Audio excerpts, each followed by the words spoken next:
You're listening to the Warlord Radio podcast.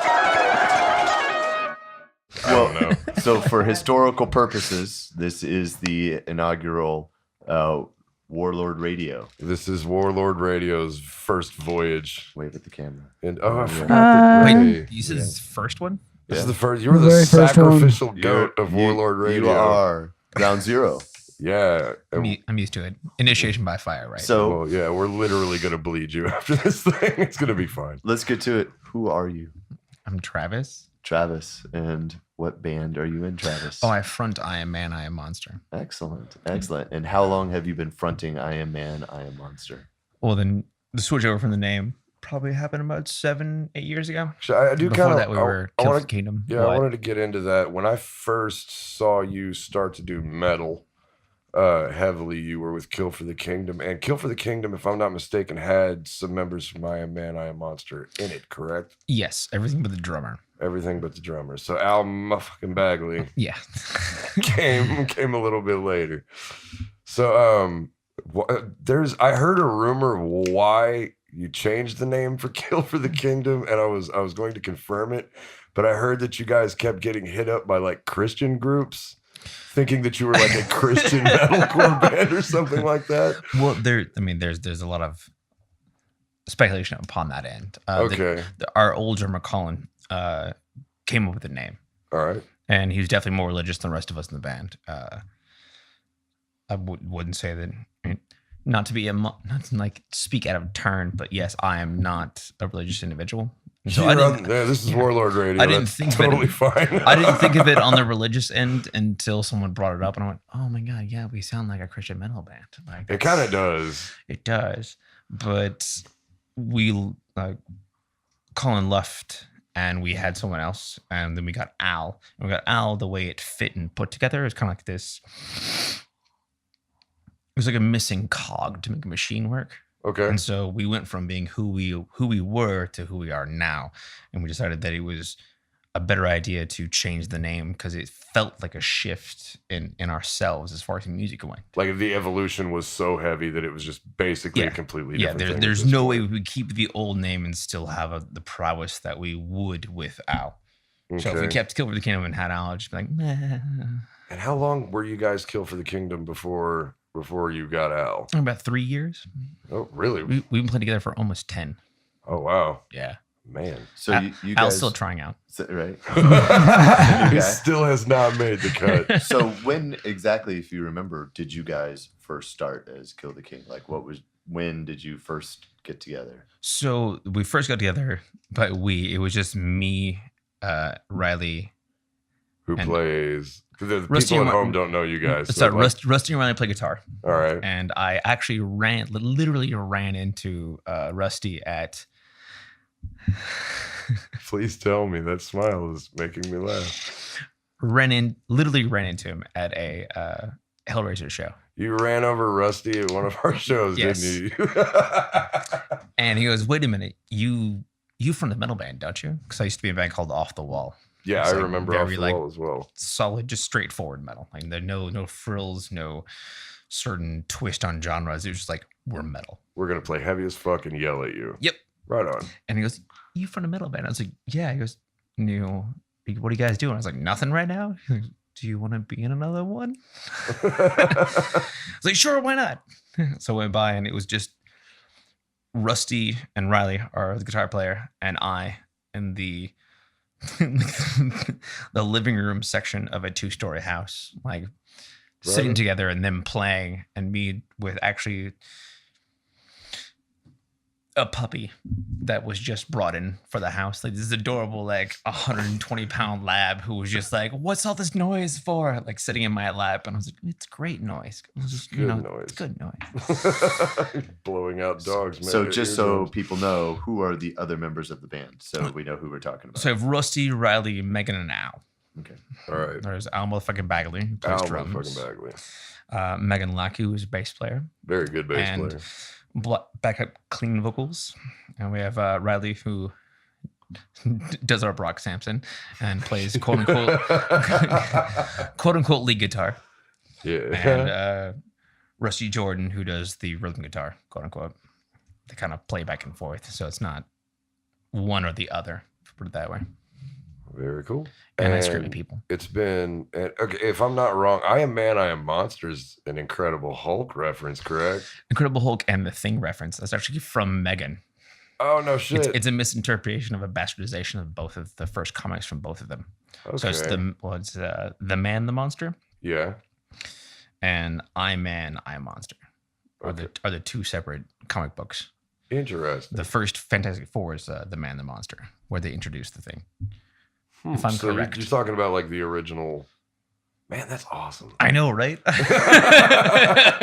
That's a great story. I mean, like, asking where'd you get the name of your band is literally the most boring question you can ask. But when you're like, oh, it's the first issue of Fantastic Four, suck it. Oh no, it's way more boring than that. That's we went through a democratic process where we all took 4 names. Oh man, really? Yes, and then we put them to judgment between all of us, and we pared them down to 2 apiece, and we put that into a vote, and the vote came down to like 4, and then we took 4 out of a hat and decided which ones we wanted to lay down. Like, it was a complete democratic process. That's how we run the band more often than not. That's good. I think the naming process though, like that would have been the end of that band for me. Nope. Just say Satan something and I'm in, or I'm leaving. I mean, we really wanted something like to represent who we are, right? You know? And it was the I Am Man, I Am Monster is definitely something that it resonates with a lot of people in general. The dichotomy of it. Well, it's a really recognizable name, right? And I mean, if you don't know already, I keep forgetting there's a camera over there. It's all good. You don't know Still already. look at it. It's Still look at it. invisible. Yes. Don't worry Invisible. about it. Everybody sitting in this room is in a local thing that we do. It's a metal scene, I guess. Yeah. And we're just really trying to make it happen. But I mean, we've all been around a while, and I had a point. I don't remember. Sorry. It was a good one. Bass players. Nope, still got nothing. They never have points. It's okay. I'm just here. Well, I will say it's a cool name, and It's a band names it's are really long. fucking brutal. Yes. Like, because everything has been used. Yeah. Like, Absolutely. literally, there's a billion bands, and everything has been used. And then you start to get into weird territory. Like, are we gonna have a funny name? Is it gonna be weird? Is it just gonna be like super Are you just offensive? gonna like spell something wrong? You know what I mean? It's like how are you gonna approach it? And you Should I guys have came a up with a cool novel idea. So Yeah, it was. But that was my point. Thank you, Craig. Man, this is this is gonna work out. working. No, because your band name, again, while it's so brutal for all of the reasons that Craig mentioned, it's also key. It lets whoever's never seen you before, if they see your name on a flyer, they need to know what you're about. And they need to like it. There's got to be some kind of instant recognition, unless you play black metal, and then the more unrecognizable your The better it logo, is. then Right. yeah. Here's this thick of twigs. That's your new metal. Your new metal band name. I would absolutely go see that band and buy that T-shirt. Yes. though, 'cause you know they're gonna be heavy as fuck. Well, like there's that twist on it. Like, it is recognizable, right? Right. It's something that kind of we love. One of the selling points is, yes, the acronym is I Am. Which totally is works. Wonderful for like how long the name is already, but it came down to, like, in my head, it came down to like this almost philosophical end of the difference between us as people and us on stage. Yeah. Because no matter who, the people that I know that I've grown up with, and the people that I know now in like the metal industry and bands and that sort of thing, have completely different personalities between being in the floor and being on stage. It is almost like having an alter ego. Yeah. Particularly in heavy metal, because you can't just go to work and just be like, fucking yeah, hail Satan. Like, that really bothers people. Right. I mean, I work at Chestnut Tree. You know, I serve old people fancy food all day. I know all. I know you do. I know all about the chestnut tree. I know you do.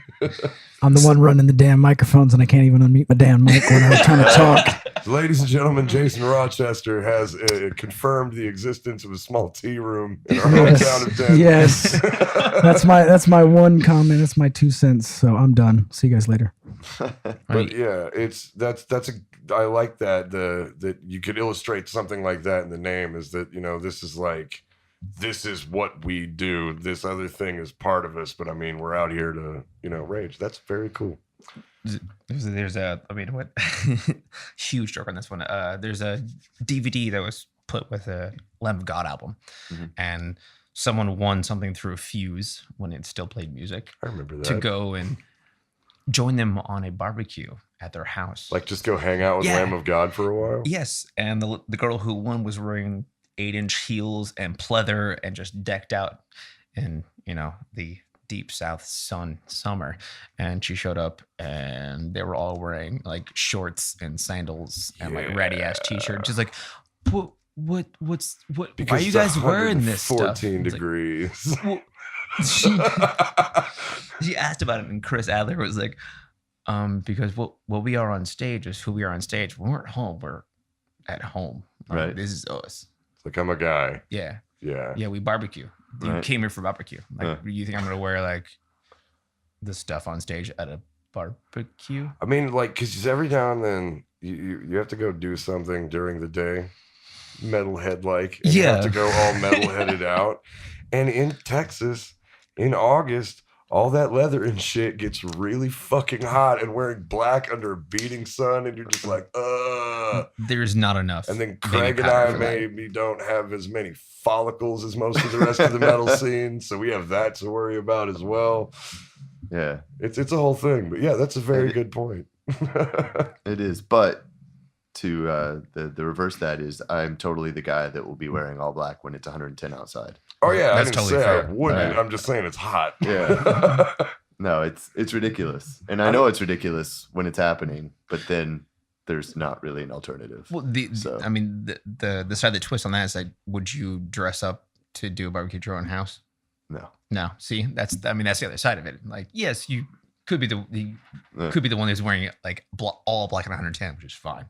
But Which he does. I've known Craig for like going on 4 years now. I don't think I've ever seen you in anything but black ever. Yeah, I like your grayscales. They're great. I did. Yes.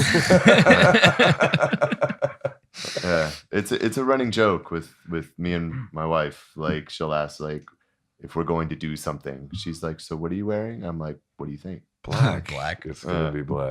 I'll try not to wear my most offensive band shirt. It matches with everything. Come on, it's black. It's right.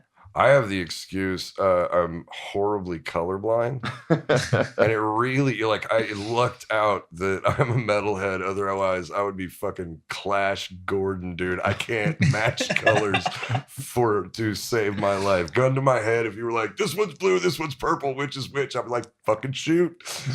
I don't know. Take me out now. It's not gonna be worth it in the end. Just take me out now. So, all right. Well, we have now covered band names and wearing black when it's really fucking hot outside. So how did Is you that a guys? question? How did you guys get your sound? Like, the generic question is who are your influences. So that's part of it. But really, like, how did you guys become who you are? like the story you were telling us about Megan and the fifth string. That was cool. Yeah, no, our sound is way out of left field for a lot of us. I grew up listening to bluegrass and 80s alt rock. Like, that's, early emo is really what it is, but with a whole much more synth. I mean, that's like my Bible of the music I like is that sort of either fast paced or well put together sort of like awkward rock ballads. And I love 9 Inch Nails and that sort of stuff. Rusty said he would never ever play metal before. I remember that. Yeah. He would only play blues guitar. Riley was an couple awful alternative rock bands. I was in one of them for I a minute. know. Yeah. It was, he was like, you're going to play a drop D. And I was like, I quit. Yeah. I'm not doing that, man. And like, I mean, we all have this massive array of backgrounds, and where we all come from is this very big pulled string of different influences, and we all kind of fell in love with metal. I mean, I can't say anything about Al. I don't know if it's just he just loves metal. I think or Al mariachi. came out of the womb in like a suicidal tendencies hat. Yeah, in short In short short shorts. shorts, Yeah. If it's not fast, I don't want to listen to it. Wait, what? But we just did this huge culmination of sound that we put together and try and bend to that will. But it just so happens that we all love the tonality and the sound of metal and want to make something that is metal. and we take all of our influences and kind of put them together. Like I said about Al being that cog. Yeah. Because we play with several different drummers and trying to fit something, but Al just happened to know and feel the sound, I guess, as far as that goes, and it just set in place. And so it went from being, like Skulls for Trophies was one of my favorite songs. Period. Yeah. That was written years ago. It was one of the first songs we put together. And Al came in and did a little dummy track. It's like, all right, so you learn a couple of songs to come in, try to be the drummer. Did Skulls first, and he just took it over the top. Like it went from over the top. And it was just perfect. Like it just sounded like we wanted to sound. Nice. So So he was just like, as soon as he started playing, you're like, that was the missing component. Yeah, this is the guy that fills out this sound. And it's always been one of the questions about the idea of like, well, if so and so leaves, what are you gonna do? It's like, we're gonna break up. That's Yeah. gonna be a thing. Yeah. Well, you can replace so and so. No, you can't. That's not. We would not be the same thing. There's no way that if any of us left. That it that- would achieve the same. Yeah. Okay. Period. Like Rusty and Riley play so well, like succinctly, like together. Like the way they write their guitar, like the guitar riffs and licks are just. It's like it's meant to be. Yeah. And They between do work very simpatico together, those guys. and between Al and Megan, the way that their rhythms like sing together and how they play with each other. Megan and I help write lyrics. Like Megan helps me write lyrics too, and the way we play with each other with the vocal parts. Like there's no. If anyone left, we'd have to change names again, and fuck that. Because the way you do it is ridiculously complicated. It took like 4 months to get I'm out of months. Right. I don't do that shit again. So, for someone that doesn't know you or a new fan, how would you describe your sound? I have a different way of describing it than the rest of the band does. And Yeah, well, fuck them. They're not Okay, here. so So, I mean, so you take like Lamb of God, Devil Driver, and Periphery, and you put them in a blender, and you sprinkle a little bit of BT Bam, like drums on top, and some female vocals, and you press Puree. And you take that and you pour it into glass. Then you throw glass on the ground, and that's what we sound like. there you go. That's apt. Yeah. No, I like that. That's a good genre description. I could see that at Best Buy. Yeah. See, and you know what I love about that is because I'm a fucking genre nerd. Like I'm one of those guys. Like, no, that's not thrash. It's post-symphonic hardcore, bro. Like, Yes. what are you doing? So your description makes people like me crazy. And if I'm being honest, like I am the worst kind of person. So just keep going with that. If I were to put it down to words itself, like actual descriptions, I'd say it's melodic death, a little melodic, a little death, a little progressive. Mhm. mean, I agree with fair. that. Yeah. How would you describe them as a fan? As a fan, definitely progressive metal. Really just melodic progressive. Death metal. And the death metal element really is Al. It's Al. It's Al just beating the shit out of his drum kit. It is, but not entirely, because No. they're like the vocals. Like Yes, definitely very much have. so. There are like sporadic death metal vocals. You know, And so- there's definitely sporadic like riffs of death metal. In yeah, there too. absolutely. I mean, Well, I was listening. I can't remember the name of the song. I apologize, but I was listening to the EP on the way up here. oh, nice. I've been refamiliarizing myself with your catalog. So I've been listening to Diesel Beast like And- all day today. Yeah, well, I've been listening to their stuff on repeat. Oh, thanks, guys. But It's just so much fun. right. But I was listening to one of the songs. I forget what the title was because I'm not super familiar with the titles. But it had elements of deathcore, and where Al was doing blasts on kick, Yeah. and He's got some Riley was, or I'm sorry, Rusty was matching a tremolo on guitar, and just for short bursts, and then it would go into like a riff, and then it would alternate. But you say that it's all Al, but it's really not. Well, But I'm sure that he enhances that. Well, he keeps that tight. Like Mhm. when we want to be able to be that heavy, he's got the ability to make it that. He also has the ability to open it up and make it a little more progressive, a little more like calm and melodic too. Like it's one of the reasons why he fit that cog again, is that we all have the ability as an individual artist to make it soft or to make it as heavy as we want. And we've played with drummers that just couldn't do it. Right. Or Colin, when we were playing with Colin, it's more like hard rock. We were playing with him. Yeah, I agree with that. And when Al came in, we were metal. Straight up, yeah. Like we went from being, we could be metal to like metal. Like it was just that little twist. And Al has the breadth of playing to help us all work on that end, right? In my opinion, just as somebody who's watching you guys for a decade or so, like that was when everybody else started to realize, okay, now I can play a lot heavier shit too. Sure. Yeah. Like we can, you're right. Like I can see how him coming in would open up everybody else to doing what they do. And because when your sound comes together, you guys put on one of the better live shows I've seen, because it's just so fucking high energy and you guys are so clean. And, like it's a really nice balance of like really, really, really pretty and then fuck you and then really, really, really pretty and then just like, and it brings it back up. It's just, I don't know. I really enjoy what you guys do as a fan. Yeah. As somebody who's interviewing you. Shut up. We're probably going to play some of your shit later on this podcast, so these people will hear it. But, yes, to play. But yeah, I'm a firm believer that a band lives or dies on how good they are live.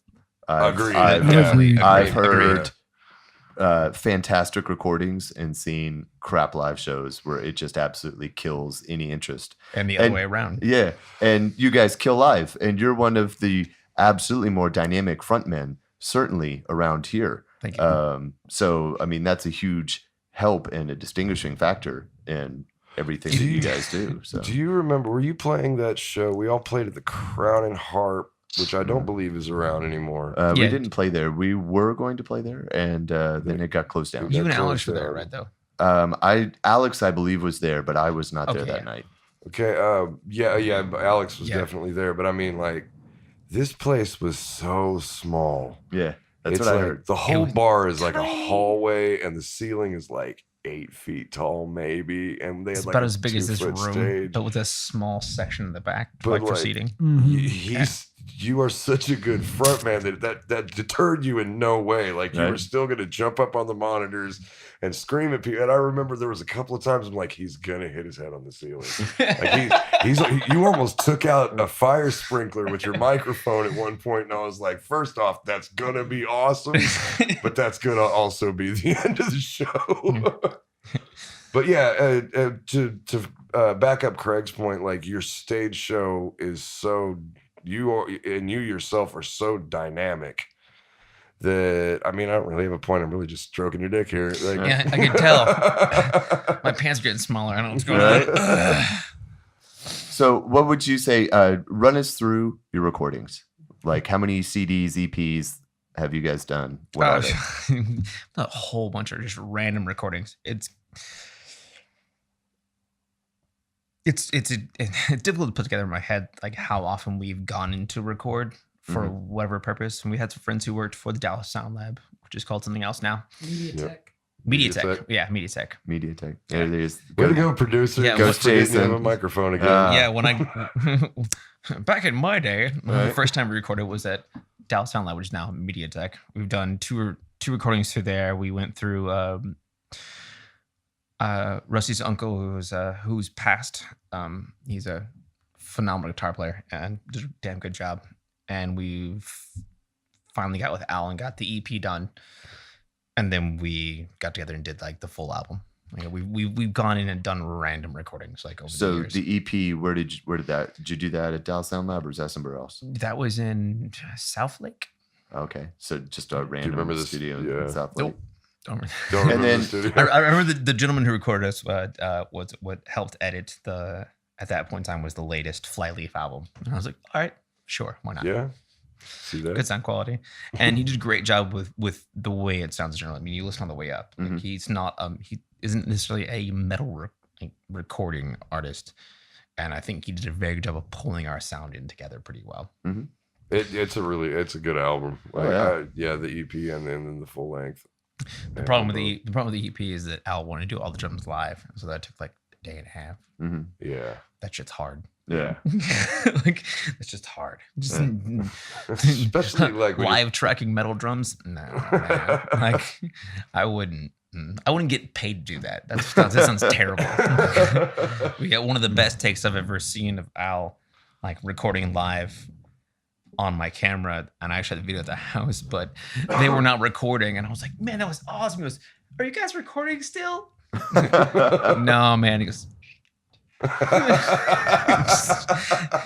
Brutal. it's like, well, that was perfect. Yeah, it was perfect. Do it again. Do it again. And then do it 4 more times. So what do you think is the progression from the EP to the album? The progression from the EP to the album is definitely it was a change in us. You know, most of the tracks that are on the EP were written before Al, or while I was trying to get kind of niched into us. I know I said again like the cog thing, but like it wasn't always perfect. We kind of had built, and we all kind of feel each other out. And we'd already started to write and another album that we haven't recorded yet. Probably won't. But so we were never all, say never, buddy. Yeah, we were all growing even further, and we had so much help from Cliff from Fair to Midland. Helped us do pre-production work for the EP, and we took his advice to heart. And when we got through the EP, it's like, yeah, that sounds good, but we definitely don't want that to be it. We want something else. And so we spent our time, because we were 3 songs between the recording and us going on tour, it was kind of like we'd already written 3 more songs already. It's like, you know what, that EP is just not exactly what we want to sound like. Let's go through, let's sit down, let's work on these and change things that we did in a hurry that we want to like put back and like fix to make it sound like Just who we sound really like. go back and just kind of tighten the screws. Yeah. I mean, that already happened. Like we already tightened all the screws in, and we're like, no, let's loosen this one and move the screw over and tighten that one again. Oh, well, okay. Yeah. Some songs got longer and some got shorter. I mean, everybody knows, like, if you're spending that kind of that time in any kind of studio, like, it's not cheap. It does not take. It takes large chunks of your life. We spent 9 months apiece prior to going to recording of trying to fix these things and trying to put these together. Yeah. We know it takes so much time, it takes so much money to get the shit done. It's like there's no point in wasting our time and our money, because I don't care who you are, your time is money. Period. It's finite, yeah. Especially, I mean, like we said, we are a plucky and hard metal scene, but I mean, like, we're small, and it's not like you got 4 to 5 people trying to sit down and put, like, I don't know, umpteen hours into a studio. Yeah. When are you gonna get that time to do it? Right. You better get your shit together, and you better screw those screws in pretty fucking tight before you get in. Yeah. Because if not, it's just wasted time for everybody. So that's your best advice for anybody going into the studio, is like, have your shit ready to go. Damn straight.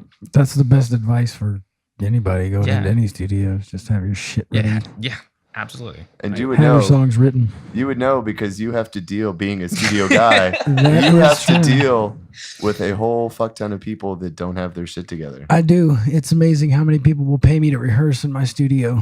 That's basically, that's what it is. It's like, I mean, we can sit here, but if you're not ready, like, you're not going to get what you think you're going to get or what you want. Nope. Sorry. I tell you what blows my mind is the concept of people talk about writing in the studio. Yeah, I mean, like, if you have a Like, fucking major record label behind you and you're paid to be in that studio 8 Yeah, hours if- a day, then if they're right in the paying you for studio. it, But no, like, I don't even know it. Hip hop is one thing, but if you're writing like actual music and not just writing lyrics to a beat or something like that, like, you shouldn't be in the studio if it's not done. Yeah. Well, yeah, it's like I finished one of the songs that's on the album at the studio that we recorded. yeah, but I mean, you had a big good skeleton. I'm talking, there's guys out there that's like, oh, I haven't really come up with a guitar solo here. And it's like, motherfucker, you need a guitar solo. Yeah. You knew this was in place before you came here. This Was it shit's not like even $30 done yet? an hour. Fucking figure out a guitar solo now. Yeah. Where's your money coming from, and how can I help you with that money?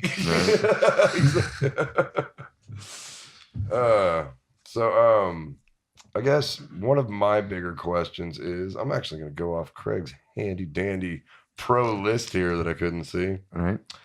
You couldn't That's a have good one. You could not have sent this to me Oh beforehand. no, Nope. this is a great Nope. question. This is no, hell no. We like our answers fresh. That's right. Real.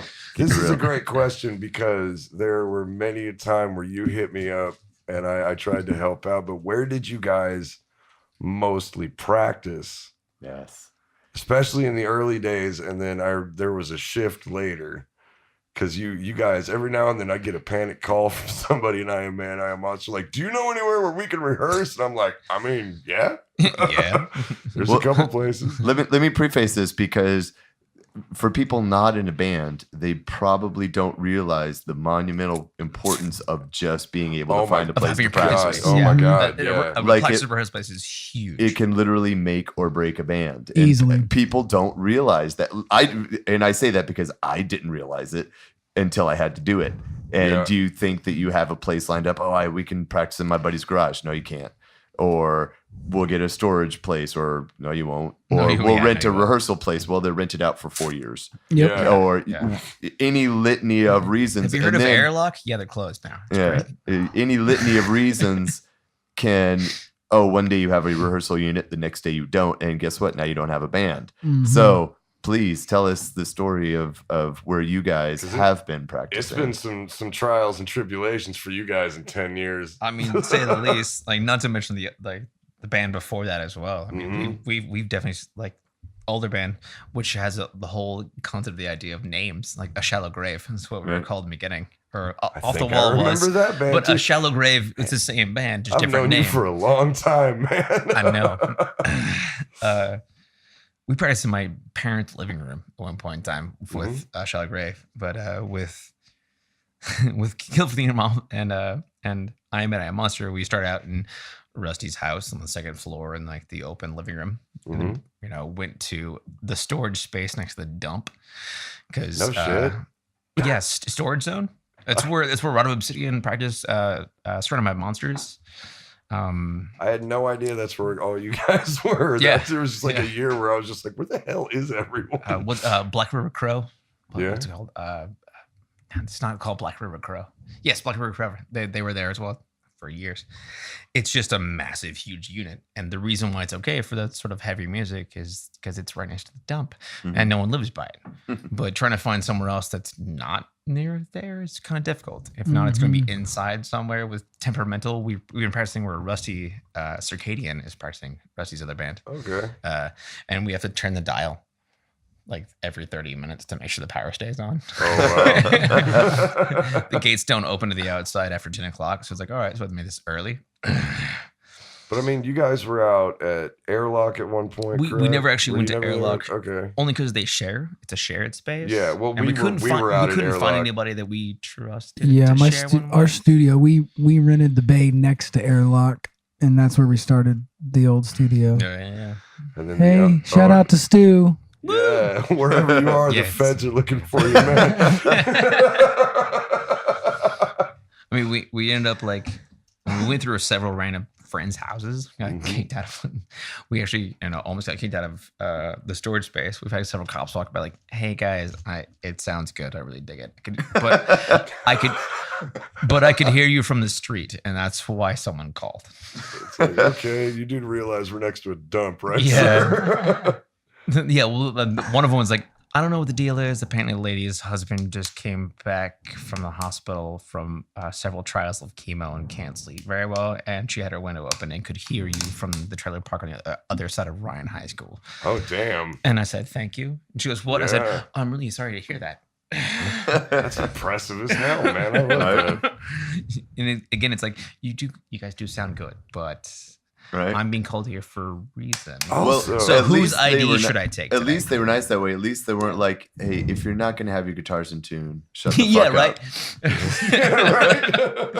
right? My dad's a massive. I mean, he's a massive critic of everything. He's just very passive and very passive aggressive, and just kind of like just one of those dudes who will tell you straight either way. Right. The best compliment I've ever heard from him was, "You guys are tight." Yeah.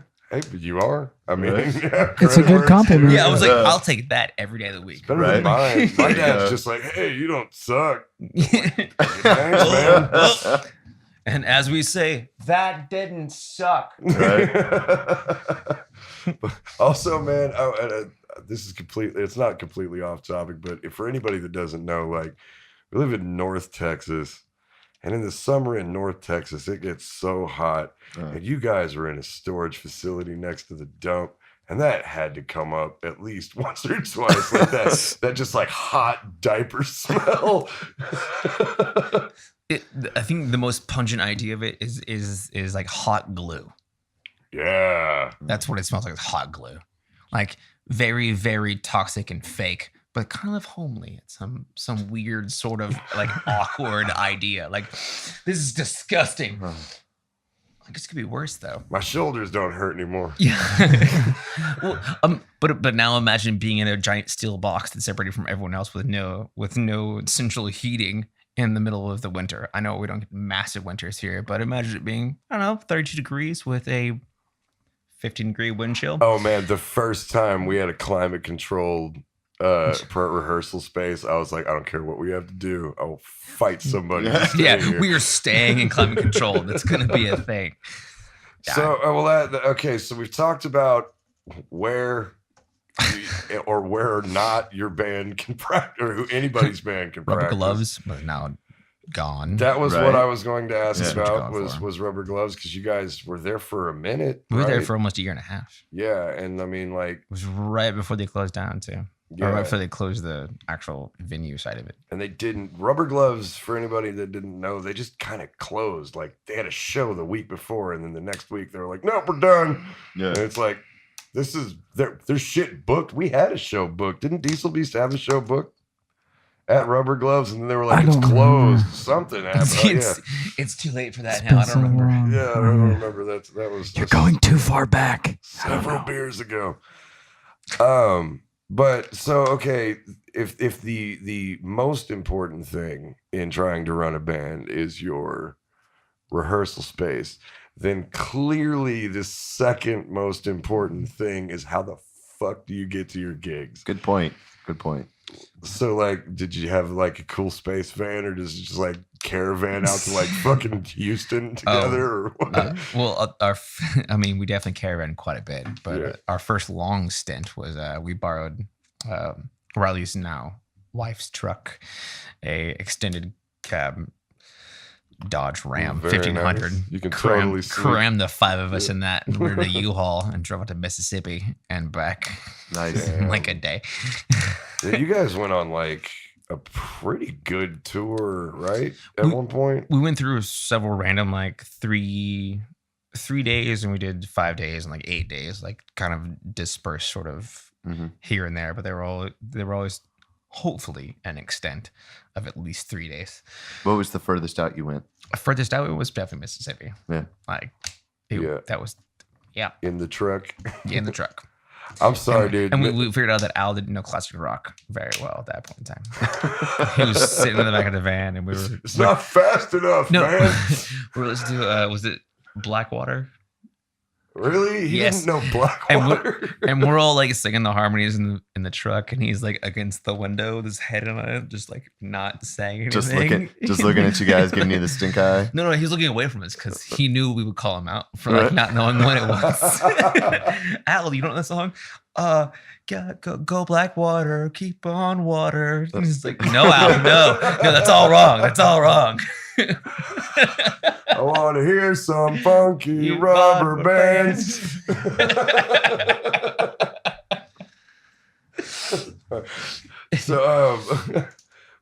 So typically, because I mean, when we're based in Denton, and the cool thing about Denton is all of our venues are basically located in like an 8-block radius Yeah, of each right. other. So even if you got the wrong venue that night, you could still make it to your own gig. Pretty close to it. But when we go out to like Dallas or Fort Worth or something like that, there's major highway time, and getting everybody to the same place at a decent time can be rather trying. It was like getting the van to help out with that. Yeah. We finally got to the point where we got an actual like tour van. Nice. So- All of us in it. And So you shit. guys got a van. Yes. How did you get there? How'd you get the van?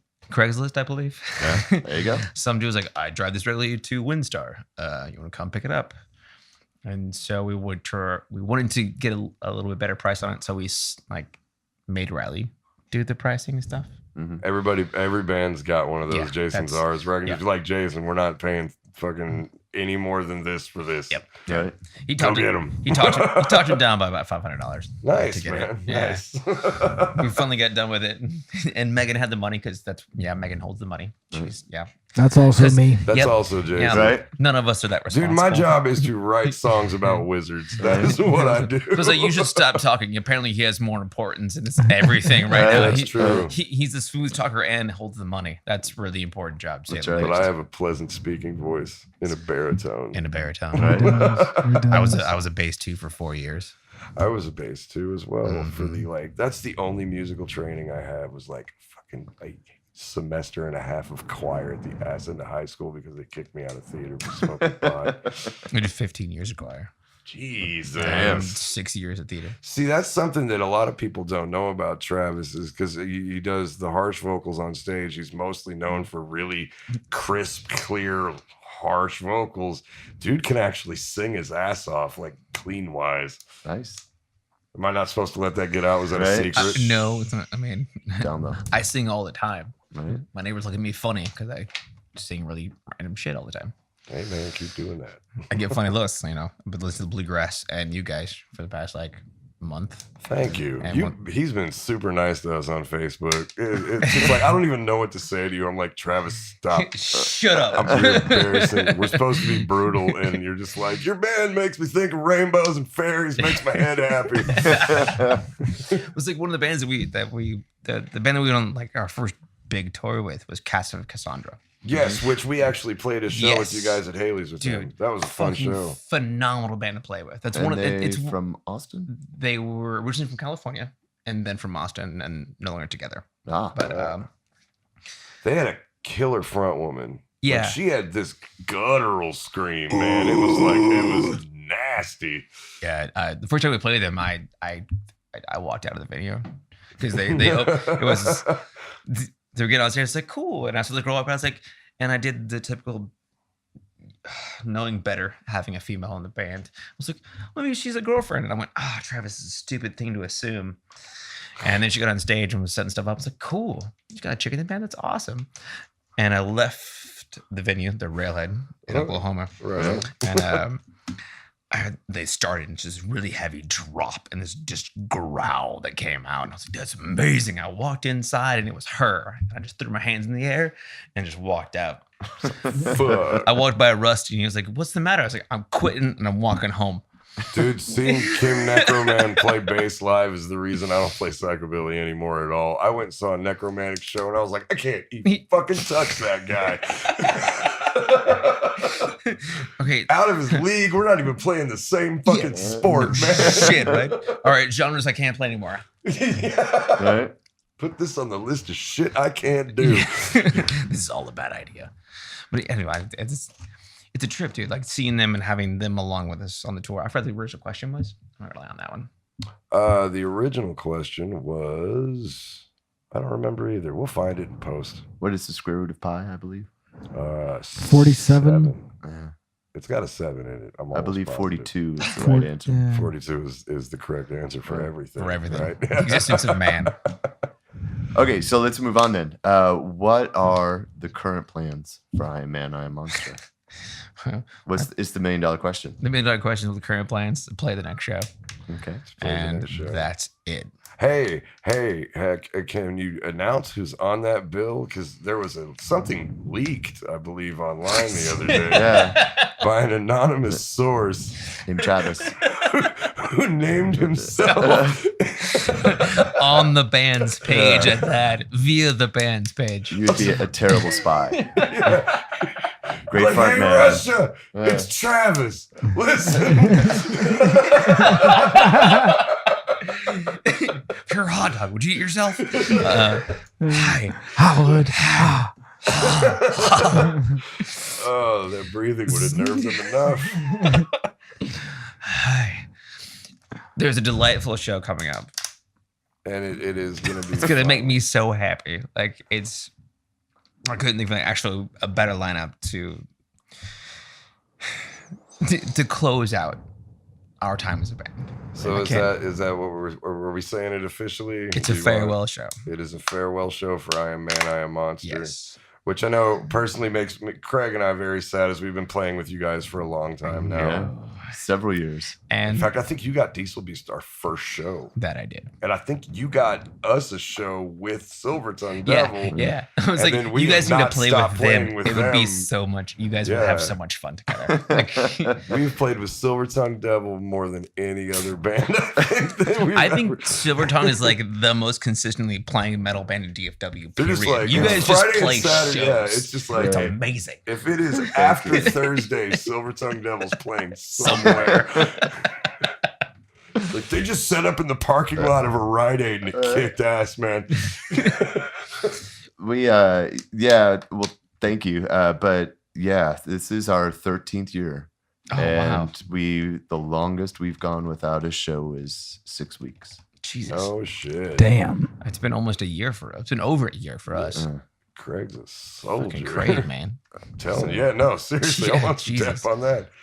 Well, Because we're the babies. I mean, you guys have been together a decade. You've been there 13 years. We're coming up on 5, Coming right? up on 5, it's- yeah. that's so adorable. The thing of it is, though, is that Still a cupcake phase. once you step into the arena, you're in. That's You're true. no less in than Yeah. anybody Oh, no, else. absolutely. Yeah. That's And true. And because I'll tell you, it's like one of the things that drives me absolutely nuts is when I see like an older band of like bands been around longer than us or whatever, and they just act entitled as shit. Oh, Yeah, yeah, yeah, it's rude, it man. is. They got like no energy on stage, Except for the bass and- player. The bass players are Right. always the good ones. Yeah. It- Fuck You- yeah, like we what? are. Like that's one. not, that's not what- for you, Carrek. like I'm one sorry, cool guy, but you know what I'm saying? Where it's like they're like, oh, we've been around since the '90s. Like I don't fucking care. You're no good now. Like that's all I care about. No, I have an actual story about this back when I was playing with Hellraisers. We played with, and I don't even remember the name of the fucking band, but they were huge, apparently. And we were playing a Battle of the Bands at TCU. And I remember we're sitting backstage, and this dude's just like dropping names. He's like, oh, I've played with so-and-so. I've played with so-and-so. I've played with so-and-so. I couldn't even help myself. I looked this dude dead in his eyes like, then why are you playing a Battle of the Bands with me? Right? It's like, if you're so hot shit, why are you playing this show where I'm at before I am? Yeah. And we ended up winning that motherfucker. There you go. Yeah, fuck that guy. I wish that was true. That was a total lie, but it wrapped that story up Yeah. nicely, didn't it? But my thing is like I think that if you're a new band, but if you're hustling and you're putting everything into it, you're every bit as legit as a band that's been there for 10 years or I 20 totally years agree. or Yeah. whatever. Well, I mean, as long as you're putting yourself into it. Yeah, and just because you've been there for 10 years plus, that doesn't mean shit if you're not delivering. Oh, absolutely. For So, sure. you know, it's like 5 years. Well, that's a ton of time because, I mean, if you think about it, like bands have stages, right? Mhm. It's like everybody, you feel like a band and it's like, all right, we're going to practice. And yeah, you are, but that's not the same as playing a show. No. And then you play a show and you're like, oh, wow. Like, okay, well now Sweet. you've got to play another one. And then you get your first merch, like your first shirt, and you're like, oh, that's another step, right? Yep. And there's all of Mhm. these steps that you just continually keep taking and going and going and going. And you look back and you're like, wow, we hadn't done shit when we thought we had. Absolutely. But, like I said, is like, as long as you're out there playing, because then again, I think it's entirely decided live on if you're good or not. Agree, yeah. And, if you're a good live band, you're a good fucking band. Yeah. Period. Totally. No. Yeah. So, and you guys are a good fucking band. Thank you. Period. Thank Because you're a good live band. And, I and agree. We do what we can. the record sounds great, by the Thank way. you. I'm not saying anything about it. The record No, we sounds can great. sit The here and recordings put each suck other over awful, for- but, no, but it was one of the things that I will gauge that on is like, how close do you sound to your studio recording? Oh, you haven't listened to us, have you? No, I totally have. But I mean, it's like, yeah, of course there's nuances that are picked up in the studio, but what conveys is the power behind it. What conveys is like the energy. energy, just the raw energy coming off of like from everything from the licks you guys are doing to the lyrics that you're you're singing it. Like, even if you're not getting the whole, like, Travis just spit in my face. Yeah. You're still getting, like, the fucking Travis could spit in my face. Yeah. Like, it's, you don't lose much between your recording and your live show. And that's a big gauge for me. Yeah. Like, Silver Tongue Devil albums sound straight up like they do on stage. Yes. It Yes, is, they do. It is awesome. Pretty murder. Well, your new album sounds amazing, and Thank you. it sounds It's- like an extension of what you guys sound like live. Which is Absolutely. the highest compliment that I can give a band is because then you can pull it off. Because as Jason knows all too well, there's a million studio tricks you can put in, and they're cool. Like, that's actually more of a testament to the sound engineer. Absolutely. Yeah. But you can do backing tracks and you can have samples and all that, and all that's great. But how is that going to translate when you got to go to a shit club in Arlington Yep. and play at 1 a.m. With a shit sound to 10 system. people? Mhm. Like, can you pull it off? And I love seeing bands under not ideal circumstances or when things go wrong, That's when you shine because the most, that's man. when I will be able to pick out, it's like, oh, that band's fucking good. That Yeah. explains Like- so much, because the first time we played with you was like one of the shittiest shows we ever played. You guys love to tell that story, but I and Alex and the other guys that, like, I instantly loved you guys and what you were doing because it was that way. Like, I know you were pissed when you came off the stage and all that. Fuck yeah, it But- was. But we could tell instantly that you guys were a band with a unique sound. And that is so rare. Yeah. It's so rare that you can play, because every city has got its scene and they're all a little bit different, you know, and that's just within like the metal underground. Is you can go to certain areas where they might hate death metal. And then you go to some scenes that if you're not brutal underground death metal, you just suck. Getting booed off the stage. Yeah. And then, it's like you'll play some places where I Am Man, I Am Monster is the heaviest band that those people have ever seen. And then you can turn around and play the next night in a city where they're looking at you like, well, you're almost metal. I feel like a sad It's like- puppy. Like, I know you guys enjoyed it, but Like, I'm- we're definitely not your sound, are we? No, it's all good. Just stick The it guy to 'em. headlining just set Stick his it to 'em. pants on fire. You know Yeah. what I mean? Like, you have to deal with that shit sometimes. Yeah. Like fucking Crop Dust, who I would love to get Yeah. some of those guys in. Have you ever seen Crop Dust? Okay, for those of you who don't know what Crop Dust is this slow ass, heavy fucking. It's not even really just doom. It's just like horror metal. And their lead singer dresses up like a mangled pig. And it is like, you cannot take your eyes off the stage. It's I an don't care amazing if show. if you're into that kind of music or not, like the first time I ever saw Crop Dust, I was completely captivated by the show. Yeah. And I mean, again, and they can convey that kind of thing. It's I'm thoroughly pretentious, like what the metal is into. Like that's just one of those things. I'm very specific on what I like to I feel imbibe like as far as metal most goes. metalheads are. Yeah. And I don't like Crop Dust. You don't? Nope.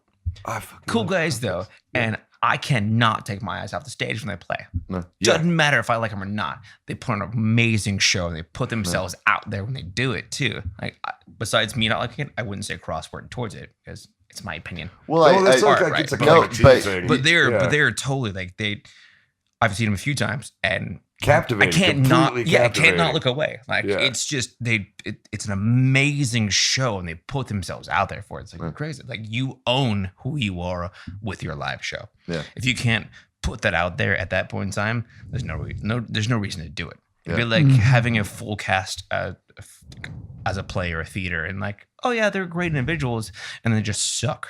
Mm-hmm. It's like, no, you can't. That's not how that works. Like you can't rehearse and everything be fine and then go on stage and do it live and then everything's awful Right. Yeah. and it No, still for be a sure. good thing. No, the rehearsals are for tightening the screws and getting everything down. When you hit that stage, that's when your pro mode kicks in. That's when you're like, you go up there and you're like, we're gonna fucking do this. We're gonna do this right. Otherwise, why the hell did I even show up Yeah. here? You know what I mean? Mm. That's how I feel. But it's about been it. the last 6 months in rehearsal to get ready for this. Yeah. Yeah, man. Yeah. You know it's gonna be tight as shit though. Exactly. What are we doing? How are we doing on time so far? Looking at about 55 minutes right now. Holy Wow, cow. holy shit. Look at that, Okay, flying by. We're good. yeah, we Bullshit are. artists. Well, I think we're gonna take a quick break and play some music, and then we'll be back with a few more questions from Travis, and then we will probably close the show out with some I Am Man, I Am Monster shit and some plugs. So Let's do it. Okay. everybody stay tuned. Yay. Yay.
listen to their new LP, brutal ass album. Right.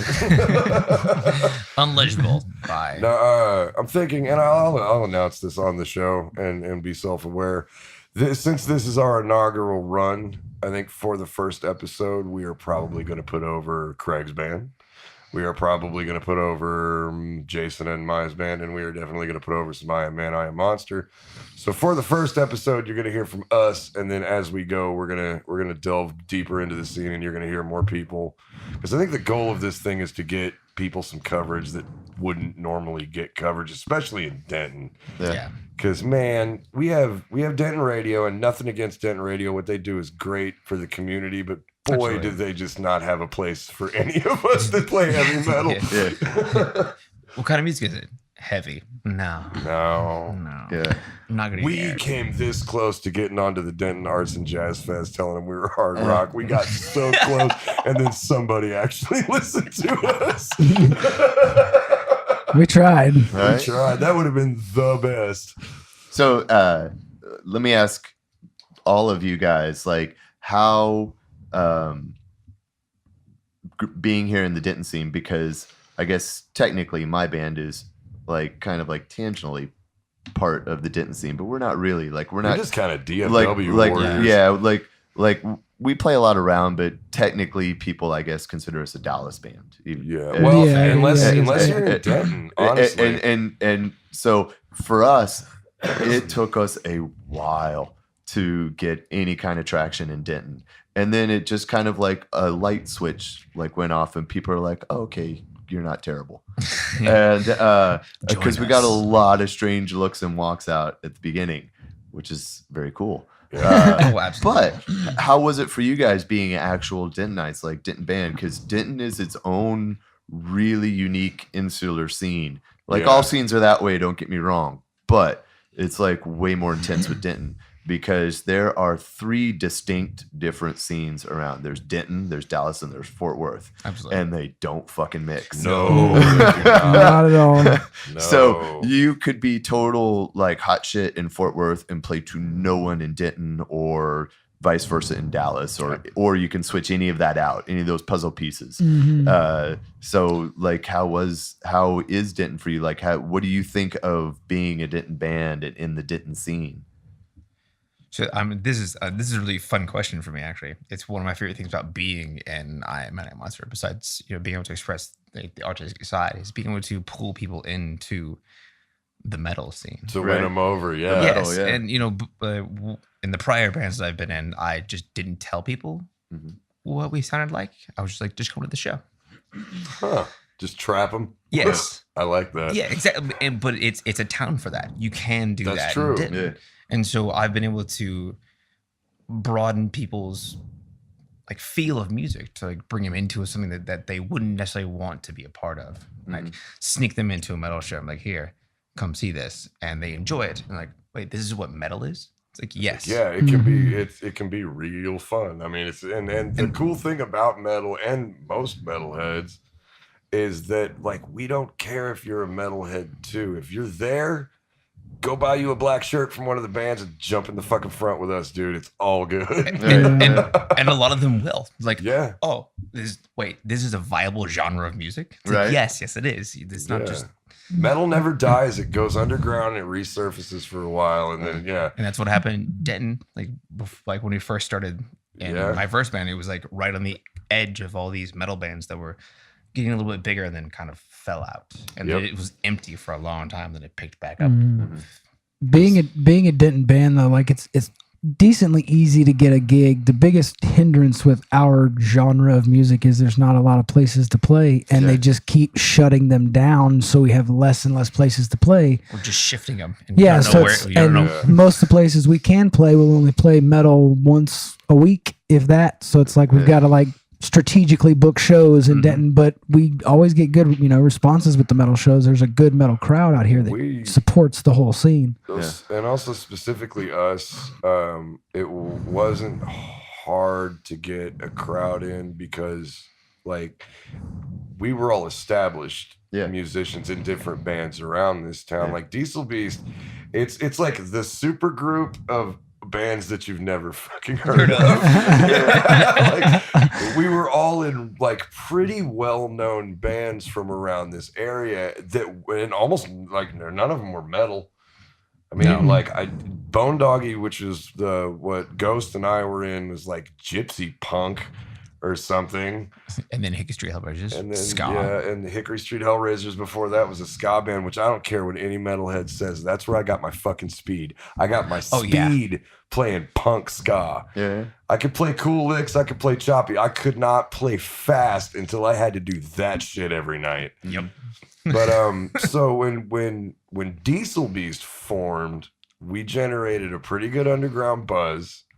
And then you took a chance on us because you were like, Carrek's doing metal. It's like he was doing psychobilly and weird gypsy punk and shit. But you had the chops. Like, I could see it. Thank you. So you set up their first show, right? Yes. Where was it? Haley's. Yeah, it was at Haley's. With Red Obsidian. Oh shit! Yeah, that was a long time ago. I remember that now. I told you asked me, what is this Red Obsidian band about? It's like, you'll want to quit playing music. And I did. I mean, I was amazed, man. Those guys are killer.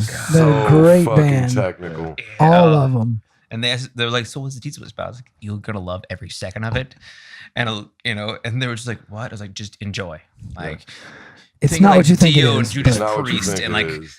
add in like Dungeons and Dragons, and that's amazingness. See, and we stick out like Craig was saying, especially about not necessarily translating from Denton to Dallas to Fort Worth. Like in Denton, we're great because there's not a whole lot of we're a really good stepping stone for people that want to listen to heavier music, but they're like scared of Craig yelling that your mother sucks cocks in hell right in their face, which I love. That's my favorite part of the show. But like for somebody's first couple of metal shows, that might be a little brutal. Yeah. Right. But you get Diesel Beast up there, and we sing our Harry Potter lyrics and do our thing, Which is awesome. Absolutely. We absolutely do not apologize for being for sounding the way we do. We sound that way on purpose because we want it to be different. We want it to stick out. But I mean, if you take Diesel Beast to Fort Worth. In Fort Worth, I love you guys. Your scene is great. Your bands are great. You all got tattoos on your faces. That's fucking sweet. Fort Worth does not push up on Diesel Beast as hard as some other areas that we go to. They're just like, we're not brutal enough. Like one of the first times we ever played out there, we headlined a death metal show at Tomcats. Oh no. And we're like, No. It's like, well, who invited Grandpa in here to play his Dino Rock? The crowd, there was 5 dudes that stuck around and they were fucking into it, but everybody else was like, nope, cigarette time. Yeah. Bye, guys. We've all had those shows. But at the same time in Dallas, and like I said, Silver Tongue helps Diesel Beast out in Dallas. They are our Dallas big brothers for sure. They're just like, no, trust me, this band's good. And then we usually win over the crowd in Dallas. So, I mean, we may start off with 8 people, but we'll end up that show with, 30, 40 people and they're bumping their heads. Fort Worth, though, man, we can play first or not at all. Well, so how has it been for you guys? Like, have you had a similar experience? Man, it's been so awesome. Like playing Denton and then Fort Worth and Dallas and then out of town, out of state, It's always a toss up, particularly in DFW. Yeah. Carrek's completely right. We can depend unless we find someone to play with in Dallas that's going to bring people in with them. We have nobody. It's emptiness. Mm-hmm. And we also have a different side of it. It's not like, oh, who brought Grandpa in here to play Dio Rock? It's like, who brought these people who play metal in here? It's like, oh, it's either the hardcore kids. It's all breakdowns. Mm-hmm. It's like what's melody? It's like, well, we're playing it, right? We're playing it right now. Right. And so it's emptiness, or unless we find a good band that's going to bring someone in, it's full. Mm-hmm. But we've never gotten to a place where it's been just, I don't know, we've lucked out, and we have people that like to see us, even though there's only 4 people in there. Mm-hmm. It's like all the bar staff and the only people there. They're hey man, come back and play here. Please come back and play. Yeah. Oh, but there was no one here. We don't care. Just come back and play. And that feels for me is We get amazing that every experience. now and then too. It's like, hey, that was great. It's like sweet because there was 2 dudes. Yeah. Here. Did Iron Man? Did you guys start off pretty hot? Did you you had been in bands before and you were building off Kill for the King? Yeah. Yes. I mean that it made it easier for that transition, but in the beginning it was like, yeah, we all kind of knew people in town, so we could bring people into it. Yeah. I know their MySpace page blew up when you changed the name of the band. Yep. That's how long ago that was. I know, right? Yeah. But I mean, we've all been playing different group in the area, and we're playing in other little pieces, Mhm. like other bands. And so we had a decent following to begin with, and just kind of caught fire a little bit. And every time we go to a city, we get asked to come back to the same bar and that sort of thing. That's great. I mean, Yeah. and that's hard to achieve a lot. I mean, making it to the city in the Yeah. first place is an accomplishment, but being asked back, But, you know, but I and think even, it's something to do with like us as people, yeah. which actually goes to you guys as well. Like completely, you guys are wickedly professional Well, yeah. on all ends of it. Like, yes, we may not always take ourselves seriously, but y'all are excellent and professional musicians. We show up to work. Yes. Yes. And They that's and that's yeah.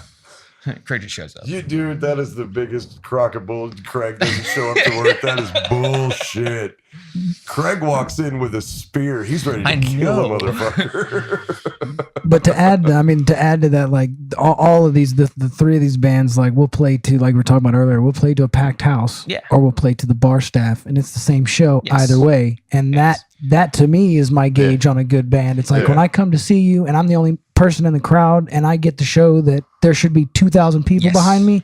That's what I like to see. Absolutely. That's how I know you're a good band. That's how I know that you're a professional attitude, honestly. Yeah. Absolutely. And those are some of my favorite shows. I mean, Yeah. Yeah. look, it's tremendously fun to go to and witness like a packed show and its craziness, and it's tremendously fun to play those. Yeah. Mhm. Like without doubt. But I have had wonderful experiences both being a fan amongst 5 Mhm. and watching a band and just being blown away and knowing that that's special because they don't have to be busting ass up there. Absolutely. And also conversely, where sometimes you'll play to 5 people, and if you're just in the mindset, you're like, fuck it, we're gonna do it, and you do it, and the love that you will get back from some of the people that Oh, yeah. really Oh, yeah. appreciate that, like literally a lifelong fan. Yeah, absolutely. And that can be worth more to just playing like, oh, we're part of a festival and there's a lot of people there, but they're not paying attention. Dude, I will, Yeah. I will take 5 legitimate fans of what I'm doing over like 15 people who thought it was a cool scene night or whatever. Yeah. You know what I mean? Like that. Like, yeah, that place was packed. You will never listen to my fucking band again. Yeah. You know what I mean? Like, and we had some of that when we did the album release. Like, there were people buying the CD, and I was like, that CD is gonna stay in the past. I don't care. You gave me your $10, and I appreciate I was that, gonna but- say, good. Like, Yeah. need more of that. Like, just if you're gonna throw your money away, please throw it away on Diesel Beast or I Am Yeah, Man, right. I Am Monster. Yeah. Or Silver Tongue Devil. Or Silver Tongue Right? Devil. But But like when you have that one guy where you hand him that CD and you're like, that guy's gonna go pop that shit in his Yeah. car and it's gonna stay in his CD player Yeah. for a year and a half. And then the next CD, he's gonna be the first dude to buy Yeah, that. that's like me. that's Yeah. yeah. yeah, for sure. That's one of the things that and you know, you guys are really good at this because you got a pretty loyal fan base. And same with you guys is like, we love to play heavy metal for these people. You know what I mean? For people that are enthusiastic about it, for people that understand what it is we're trying to do. So, yes, shout out to everybody else. All right. So, besides Denton, have there been any particularly receptive places where you've just gone and you're like, wow, they get it? Oklahoma. Yeah. Yeah, dude. Yeah. But we played to like 4 or 5 people at Railhead, Mhm. Yeah. and Miss Kate was like, "No, you guys come back." Yeah. It's like what? They're like they loved it. It's She's an the awesome- best, it, by the way. like, yeah. Shout out to Kay of the Railhead and Lot Straight Dude, up. Miss Kate, Yeah. she's fantastic. Everybody Yeah. at this table has played there. Everybody at this table will play there again Yes. anytime. Yes.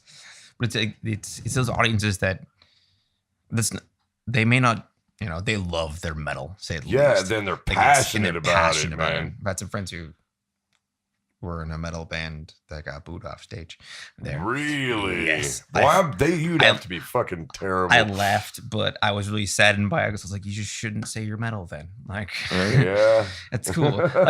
No real offense there. I enjoy the music quite a bit. I just wouldn't call it metal. Wouldn't call it metal. Wrong neither crowd. would they. Read the room. Yeah, Read the right. room. Yeah. Wrong crowd. Yeah. Like that place, Houston likes us as well. Yeah. Right on. Get a good reception there. We get good reception most places, but Oklahoma is probably like the biggest one that's like, you guys should come back. Yeah. A Nice. lot. Like, How please, I want to. How was the tour? Was there any particular highlights? I mean, the last tour, the highlight was just being able to do it. Of course. We had to like being able to do these days with this band that we have so much passion for, Casket of Cassandra. Like we meshed well together. So like they were just like two families going No, on. absolutely. I just meant that like where it was just a great, for whatever reason, like just because like you felt a special connection or the crowd was insane. Was there any particular dates that were just awesome? Well, like one of the silliest ones is probably some of our favorites. We played it at a skate park. That sounds rad, actually. Dude, it was rad. Like it was an indoor skate park in Lufkin, Texas. Oh wow. Like, I don't know. We played at 11 o'clock headlining or something. That's awesome. Like at night? Yeah. Okay. I hope you have some video of that. Oh, I wish we did. And there was like 10 people there, kids skating around, and every one of them, when the music started, stopped what they were doing and like gathered to watch what was going on. Mm-hmm. And there's a little bit of that throughout the day, but like after we started, the entire place kind of stopped for a minute and like culminated around. And that's a really cool feeling to be able to grab the crowd. Yeah. Like you get two phrases in and it's like, what? Well, we better not suck tonight, you know? But it was a show that just kind of, you could feel like how passionate people enjoyed what was going on. And it was one of many during that one that someone that we didn't know in the crowd personally offered us a place to stay. Nice.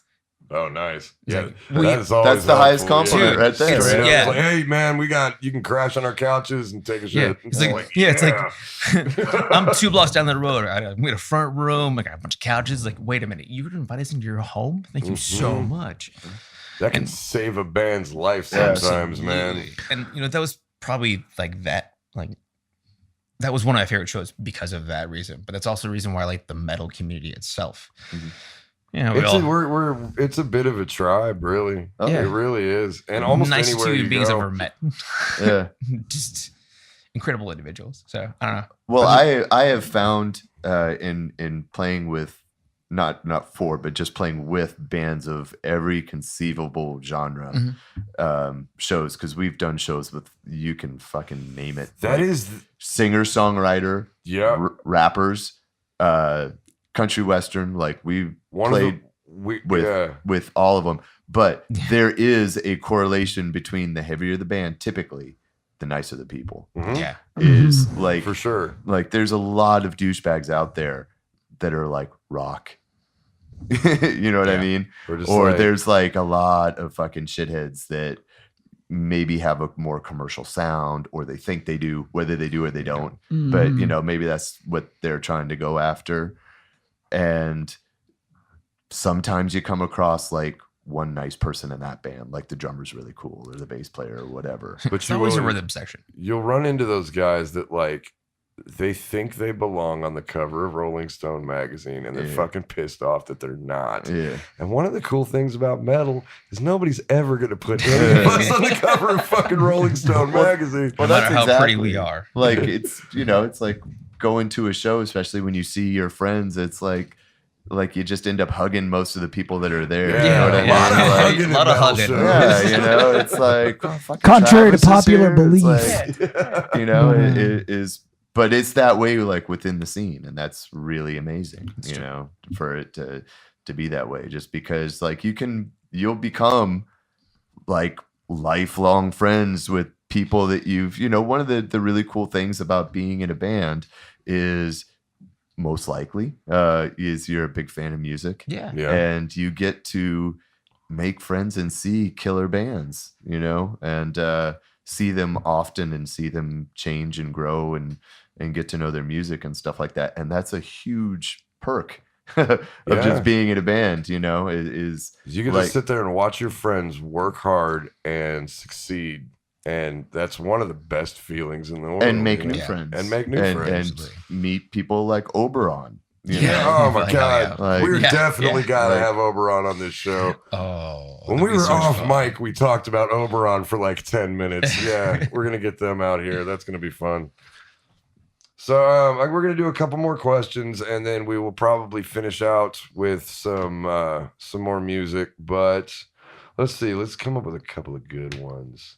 Well, so we've announced or you announced. There'll be an announcement later, like official one in the press, that this is the farewell show coming up for I Am Man, I Am Monster. So what are your plans after that show, musically speaking? Musically, I've been kind of putting that on the back burner, unfortunately. Oh, yeah? Yeah. I do sing all the time and listen to music as much as I can. But right. I'm just kind of putting music on the back burner at the moment. I'm middle of pure chaos, and so just kind of like cleaning house a little bit. Basically, I've been there. Yeah, went to the hospital in January for like a fatty liver. Yeah, and was told I can never drink again. Mm-hmm. So working through all that sort of like business, of course, and trying to put myself kind of together again, right? Because right now it all just seems kind of a little chaotic still. And then maybe find something else. I've got some friends who are coming back together to put some new music together from a Siren City. Oh my God, really? I didn't say this. You didn't say that? You didn't hear that here? I didn't hear that either. That's going to be cool, though. And you need to not tell me when that doesn't happen, please. And he's asked me a couple of times about auditioning. And even if I don't make it, it'd be fun to see what they're doing. Yeah, for sure. But it's just kind of step back for me. So, I mean, if we can get serious and talk about it, like how are you adjusting to this health thing? Eating better. It's been really good. Yeah. And that's huge. As I've told a few people, the poops are amazing. Right. You know what? There's the nothing older like I a good get, poop, the more dude. that's not a dumb thing to say. Yeah, right. The older I get, I'm like, that's fucking legit. They're continual. They're solid consistent. bowel It's movement. great, man. It's wonderful. It's been a trip. It's been different. You look good. I will say that. Like, I mean, I saw you a couple weeks before. Like it was real bad. And it was I was just kind of looking at Travis. It's like, man, really hope your eyes turn back to their normal right color. So Lindsay's daughter was like, Travis, why are you yellow? She said, no. She goes, why are you green? I was like, green? Why do I look green? Lindsay goes, you're yellow. I was like, oh shit. Okay. But you did the most metal thing ever and had the balls. You just straight up like posted a picture on social media. You're like, check it out. I'm a different fucking color. Yep. Got to change some stuff. Yep. I applaud you for that, man. I really do. Dude, That's amazing. Massive balls. Well, I mean, that is the plan, right? Yeah. It's like you're taking care of business. Absolutely. Take care of business. Take care of business and have getting business even like slightly on the way to being taken care of. Right. And hopefully come back stronger. Nothing's gonna be like smooth and perfect. Right. But when it comes to the time, I really want to get back into it. Right on. To say at least. Yeah. So it's nice and cathartic. Yeah. When you guys so you put together this great farewell show, and if you live in Denton, Texas, and you are not, what is the actual date? Do you have that? May 26th. May 19th. May 19th. May May 19th. 19th. May 19th at Andy's. You guys built a bill of just all buddies. I know. And it's going to be so gonna much be fun. The last show we did that was pretty freaking amazing. Shaolin Death Squad, we had Andy's, Iron Shaolin Death Man. Squad. We sold that place out. Do you remember? That was one of the first times in Denton where I was like, holy shit, man. Like, it was packed. we're like, drawing starting crowds so much fun. nowadays. This is great. But what made you choose all of us, man? I mean, why the fuck not? I mean, we've been playing That's a with you really guys great forever. answer. You know, I don't know, but it's been years. Yeah. So Yeah. Longer than they've been around. yeah. Longer than yes. And God, we're so young. There's so much more street cred to go. yeah, right. No. Do you know how to fix my Wi-Fi? Yeah. But and I don't know. It's such a great group of local musicians that we've been able to had the joy to spend time with, not just on the stage, but Like, hang out outside of with, it and yeah. hang out with. And we respect you guys so much as musicians. Same. That it's if we were going to go out on this sort of note, why not do it with our friends that we love and respect? Right. That's great. Fair answer, enough. Man. So, yeah. why don't you tell everybody what the lineup is? Oh, the lineup: Diesel Beast be opening, yeah. What? Silver Tongue Devil, Yeah. Rod of Obsidian, Amazing. and then I Am Monster. There you go. Awesome. Oh, And shit. You guys are such a great fucking headlining band. Yeah. Because first off, like even if our crowd's there to see us or Rod of Obsidian's crowd's there, everybody's staying for everybody at this Yeah. show. Oh, You yeah, know what yeah, I mean? yeah. Like And that's- nobody's gonna just fucking show up for one band and then take off. This is gonna be a night, It'd be and you build it great because I love. We do our thing, and then we get to sit and watch you guys. And I love Silver Tongue Devil so much. I put you guys over like 3 Great. times on our own So good. podcast. I'll work on that in further episodes, but No worries. it just like what it is honestly is that the energy level that night is going to amp up the way you have that show set up. Because we've all been doing this for a while. exactly, yeah. We like to think we can build a decent bill in town. Old dogs, man. It was a really good. I don't know. I'm looking forward to that show so I'm much. excited about it. Yeah. It's Yeah, gonna it's be gonna be great. stupid fun. So I guess where can we find you on the social medias and buying I Am Monster shit? Like where can we do that? I mean, we're on iTunes, Spotify, Pandora. If you want to buy merch, I think you can go through our Facebook. Okay. We can figure that out. So, question. I was looking it up earlier, and your EP and your single are on Spotify, but your album is not. Oh, the album's on No longer. no longer. Oh, Spotify does that sometimes. Yeah. I was like, I don't listen to the Spotify's. Right. It's not so I don't. I've seen our name on Spotify before Yeah. with the album. Yeah. But- Well, I was just wondering, is there a reason, or was I that don't just know. I think it's just lapsed? happenstance. Yeah. Yeah. Okay.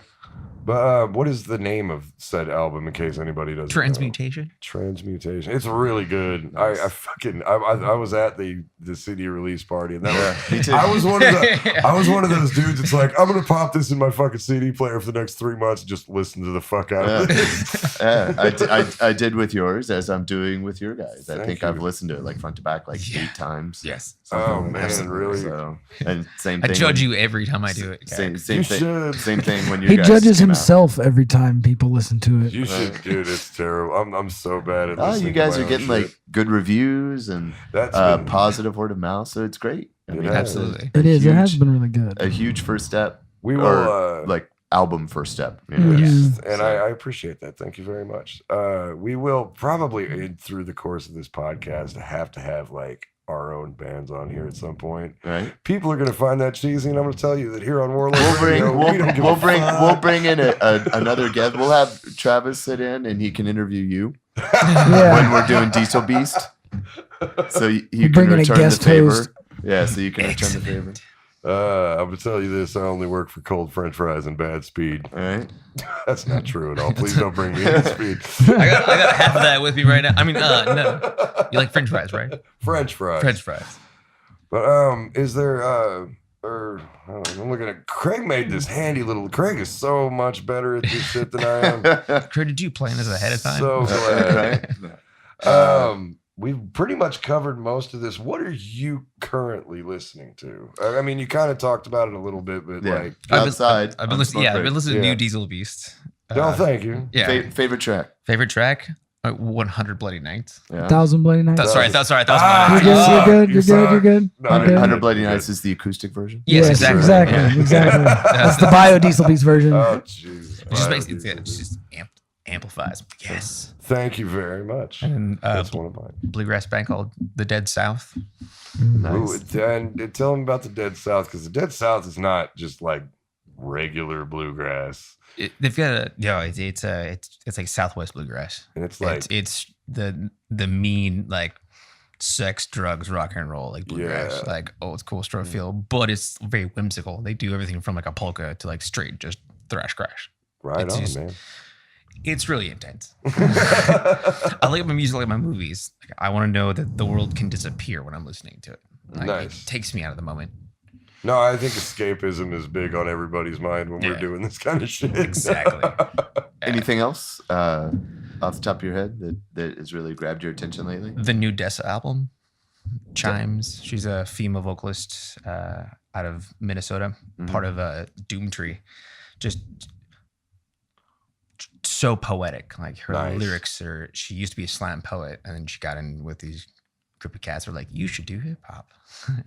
And so it's kind of like, you know, if Mos Def sort of older Mos Def, we get that's a little less angry. It's getting rid of Mos Def, but like that really pretty play on words and how it dances across like the song. I don't listen to a ton of hip hop, but if I do listen to hip hop, I tend to lean more towards people that have like an actual message, like some lyrical content. Yeah. That Gucci Gang shit makes me want to punch that kid in the face, and I'm calling him out in my podcast right now.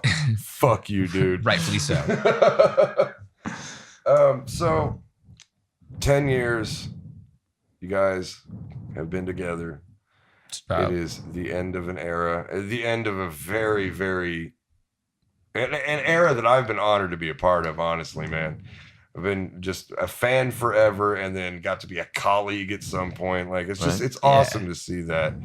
If you can say anything to all these people that have been around and supported I Am Man, I Am Monster, like fans, everybody that's ever been involved, like, what would you say? What do you have anything to say to these guys that have carried your bitch ass, Travis? Thank you most of all. I mean, it's hard, like, to be on either side, even as just a normal individual going to see shows. You can't always be there to do it. Mm-hmm. And we've had this wonderful group of individuals that have been able to be there as often as possible. Mm-hmm. Even if you can't make it every time, there's still this basis and these people that are that are friends and family that are willing to come together and of whatever side of life you're on to come to support what you're doing as artists. Yes. Like as individuals, yes, but as artists as well. Because you're putting yourself into it. It's not just metal. It's not just music. It's your art. Mm-hmm. It's what we want to show of ourselves. Mm-hmm. And we've had the luck to have this amazing group of people that do nothing but hold us up. And it's been sweet and wonderful. And thank you. Like, just absolutely thank you for being there to support us. What's a huge accomplishment? Because, you know, what do you think the average lifespan of any band that starts is a year? Oh man, yeah. That. I mean, I've been in bands that didn't make it out of the living room. Good bands that didn't make it out of the living room. And if you think about major bands that have been around, I mean, how long were the Beatles recording? Like Van Halen, like 7 years, something like that. Like before it turned into Van Hagar and moved on. But you know what I'm saying is, like, you guys beat that. Yeah. Like, that's a huge accomplishment. You know, it's like, for anybody out there that wants to start a band or is in a band, or fucking go do it. But like, realize that if you make it a year, that's fucking huge. Yeah, that's absolutely. That is enormous. If you make it long enough to record an album, that's fucking huge. And you guys have been there 10 years, and you've done multiple recordings, and you've been on tour, and you've played across the U.S., and you've been broadcast who knows where across the world. You know what I mean? Yeah. So got a review in Russian metal. Nice. Like, you know, it's like, and you did all that just because you wanted to do it. Like, obviously nobody made money off of doing it. Like, none of us that we know still working construction, homie. Like, make any money off of it. So that you can't be like, oh, well, the reason that we stayed together was the paycheck was so fat. You know what I mean? It's like just pure grit and determination. That's a huge accomplishment. Always wanted to put like that next step, that next foot forward. Like, just want to like keep going at it. Yeah. Well, I, for one, lament the loss of I Am Man, I Am Monster, but I am very excited to see what happens next. Yeah. Yeah. And that's, like, you guys, I Am Man, and then also Diesel Beast are what I would consider like quintessential like Denton bands, and then Denton metal bands, like the metal scene, like while it's growing here, is like for a long time, like you guys were about it. Yeah. You know what I mean? Like that's only a slight exaggeration. It's like Rod of Obsidian has been around for a while. They're kind of on another level, yes, though. Like they play way different shows. Yeah, Hyperion. But not only that, but they've also had like lags where there's like you don't true. see them play for a while. That's you know true. what I mean? It's like they play and then they don't, and they play and then they don't. And then there's other bands that have come up and come around, but not a huge scene by any stretch of the imagination. Yeah. And Iron Man was at the center of what there was. Like it Yeah. was for a while, like any time that we were playing like a heavier show, and we're playing with Iron Man, Iron Monster, which is great. Yeah, that's how. Which is great, and that's why we've played so many shows together and stuff like that. Is like without you guys there holding it together, it would have been entirely like smaller, and it would have been certainly not as fun. Just as for all the fun that we've had playing with you guys. We like bringing good people to the party, man. Right. Like That's what makes the party good, man. But I guess what like the point of all that is that to me like both of you guys are a very good reflection of the Denton scene and what the Denton scene is, because the Denton scene is not the same as the Austin scene. It's not the same as the San Antonio scene. It's not there's an element of artfulness that's a little bit unique, whereas like some scenes will be more about how brutal it is, or they might be like more just like crossover thrash, or they might have more of like a deathcore vibe, or you find these little pockets around. And the Denton bands that we've come across and have synced up with is like they have a little bit extra as far as like a I don't want to phrase this the wrong way, but a little more of an intellectual vibe, in that the lyrics are typically a little more literate. There's some more thoughtful imagery behind it, and it's typically more storytelling based. And you guys thought about that. Yeah, but that's actually pretty true. Yeah. I mean, that's an astute observation, my friend. Yeah, I never thought about that. And I don't mean to dissuade anybody from listening. First and foremost, both of you guys' bands are awesome and fucking hard. But is like I said, is like you can go to places and you kind of notice, and you're like, wow, they got 4 or 5 bands, and but they're all like, sound the same. they're really into this certain like whatever subgenre they're in. Right. Like it might be like metalcore, or it might be like progressive, or whatever their thing is. Yeah. And Denver doesn't really have that, but what it does have is it has this kind of like a little bit more arty kind of feel to it, where it's not really like, I don't really know too many like straight up like brutal death metal bands or black metal bands out of here, but it's like you guys playing like progressive metal with elements of brutal death metal, and you guys playing like classic heavy metal, when typically the bands that have similar lyric matter to you guys are like stoner sludge. Yeah. And you guys can totally play that scene, but you're not exactly a stoner sludge band. No, we have. I mean, there's elements of it, but it was certainly we seem to fall towards more of that classic style. Yeah. I think the reason for that might be in Denton, especially if you want. I just tapped the table. That drives Jason crazy. Do you want a towel? In Denton. And this goes for any band because there's such a high concentration of musicians in this town. Like TWU has a massive theater school, UNT has a massive theater choir, and just all around music program. You really have to show people something good in this town to get any kind of, even just to get them to remember you. Yeah. Because I mean, there's 9 open mic nights every week, and like you can go Can't throw out. a stone without hitting a guitar player. Yeah, man. And, Drummers, on the other hand. yeah, dude. More. If you're a drummer, please move to Denton. We need more of you guys. Well, I think that, but with all of that, I mean, because Denton's definitely a metal or a music city. Is I mean, they got fucking UNT here, right? Yeah. So it's like second biggest music school in the country. Yeah, it makes me hate jazz. Makes me hate jazz. But horribly. like, so I'm right there's there with you on that musicians one. everywhere. And there's bands everywhere, but there's not that many heavy bands. Yes, and that's one of the reasons for this massive jazz school. And I've not that all of the students of jazz are this way, but there's a handful that are very anti-metal. Oh yeah. Oh yeah, they hate us. Oh, Yeah. And so it's there's just that level of like, oh, you like metal.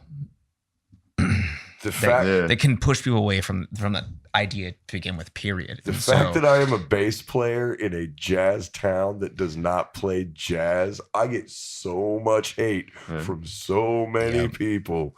Jeff Loeb, if you're listening, fuck you.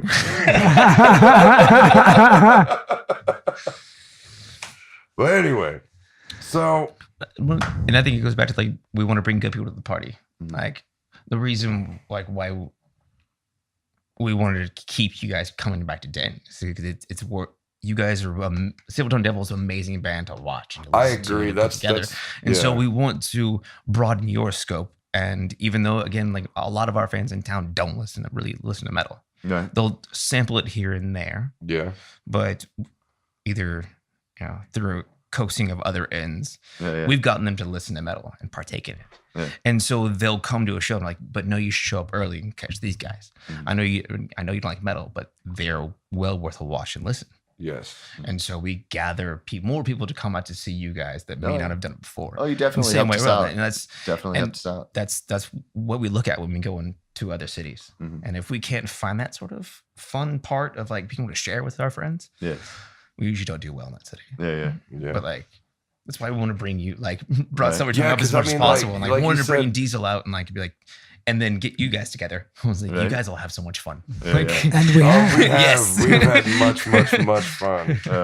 But and one of the cool things about Silvertongue Devil is like we've been talking about how original our bands sound all night. Oh, man. Nobody fucking sounds Not like even Silvertongue Devil. Nobody. And that has a lot to do with your vocal stylings. But I don't know, man. When we started doing this, there wasn't much going on in terms of heavy music in Denton. Even when we started doing this 4 years ago. And then here in like the last, probably I'd say 3 years, we're getting new metal bands popping up.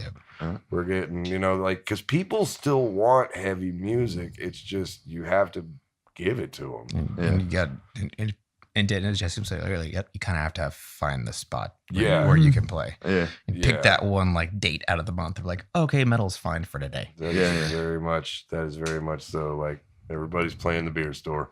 Yeah. Shout out to Big Craft House. Yeah. Well, I would like to thank you very much for having you on, man. That was a really good conversation. I felt like that was a good sacrificial goat for the first episode. What do you think, Craig? No, not at all. Not yet. Not until you actually sacrifice him will it be a good sacrificial goat. Can we wait till after the 19th? That'd be great. Yes. Or at least we could end the show that way. We are beyond excited. There you go. We can sacrifice you at the end of the show. I'm beyond excited just to get to watch you play. Oh, Me too. When was the last show that you guys did? Last May. Yeah. Was it really? Yeah. So it'll be right about a year. Yeah, because it was my birthday show with Shaolin.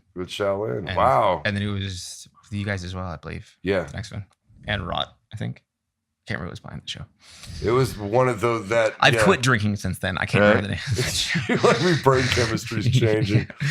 All those memories are gone. Right. So one more time, that's going to be May 19th. May 19th, Diesel Beast, Silvertongue Devil, Rod of Obsidian, I Am Monster at Andy's. And if you're a metal fan in this town, you pretty much have to go to that show. And if you're not a metal fan in that town, you really much should go to that show. It's going to be so much fun.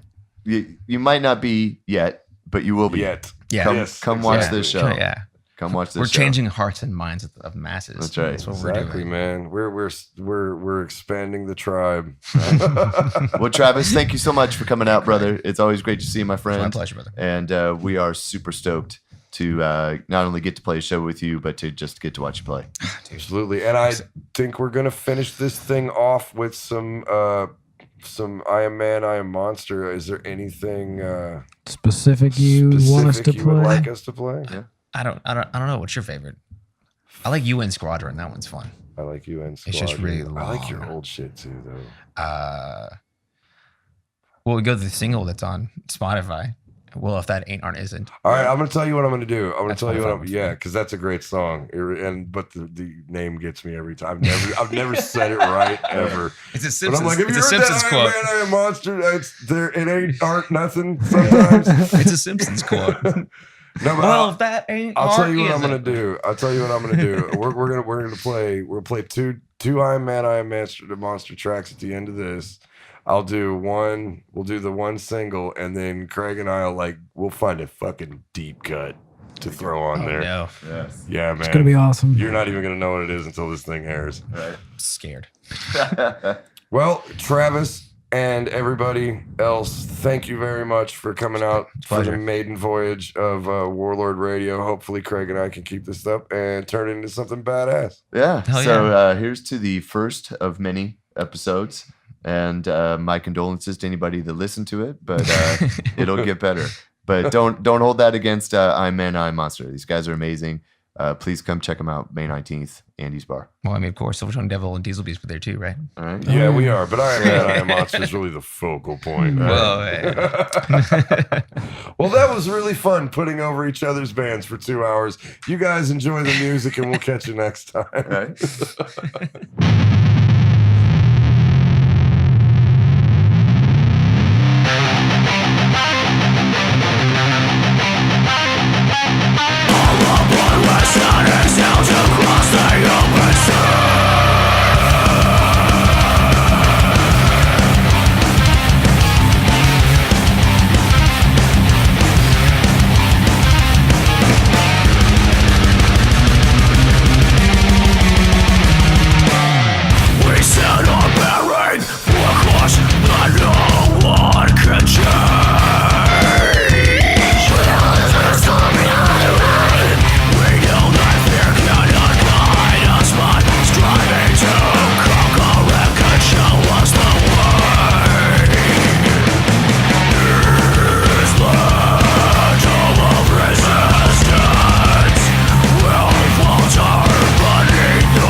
No, I